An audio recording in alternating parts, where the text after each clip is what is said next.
The knights rode through the abbey gate into the shade of the tall trees lining the courtyard. I counted 20 in the group, well mounted, their chainmail gleaming in the morning sunlight. The abbot walked down the front steps to greet the travellers. "Welcome, soldiers of God," he said.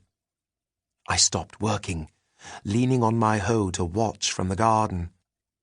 I tapped Brother Tuck on the shoulder and pointed to the Templars astride their horses in the courtyard. A tall, thin knight, wearing a gilded cowl, dismounted, removing his helmet, and greeted the abbot. "Thank you, Father," he said. His voice was high-pitched and seemed out of character for a warrior. Templars were forbidden to shave their beards, but this one's was sparse, as if he could not grow a full one. His face was pinched as though his helmet were too tight and had forced his features into a permanent scowl.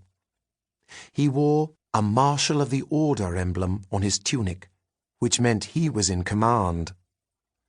"My name is Sir Hugh Montfort. We are bound for Dover and the Holy Land." He pointed to another knight, who dismounted and stood holding the reins of his horse. "This is Sir Thomas Lieu, my second in command. We have ridden far this day and wish to rest here this evening," he said. "You are welcome to all that we have, sire," said the abbot. "We are a poor abbey, but rich in spirit.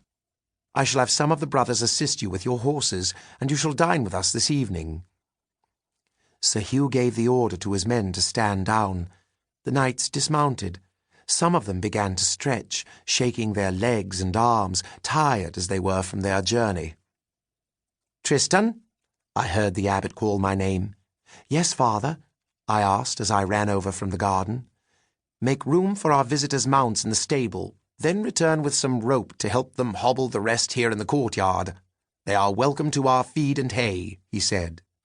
"Yes, Father," I said. Sir Thomas, who had overheard our conversation, stepped forward, removing his helmet and holding the reins of his horse in his hand.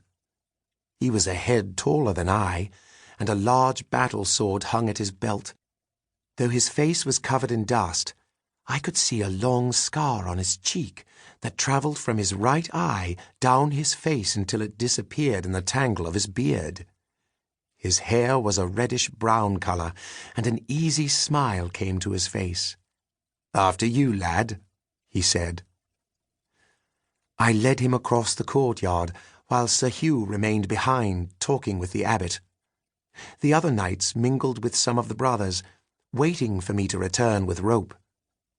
Our path led around behind the main building to the back, where our outbuildings lay.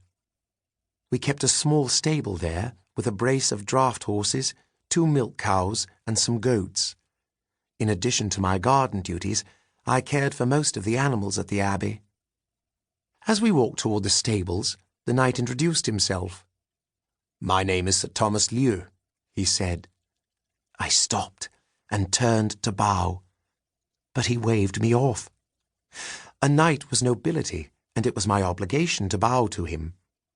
"Ah, no need to bow. We don't stand on such formalities in times such as these," he said. "Tristan, is it?" "Yes, my lord," I said, still partly bowing out of habit. I noticed that Sir Thomas's tunic was frayed, and that his boots were caked with dust and mud. His mail was tarnished, the rust showing through in several places. The shining hilt of the sword that hung at his belt, however, gleamed in the sunlight.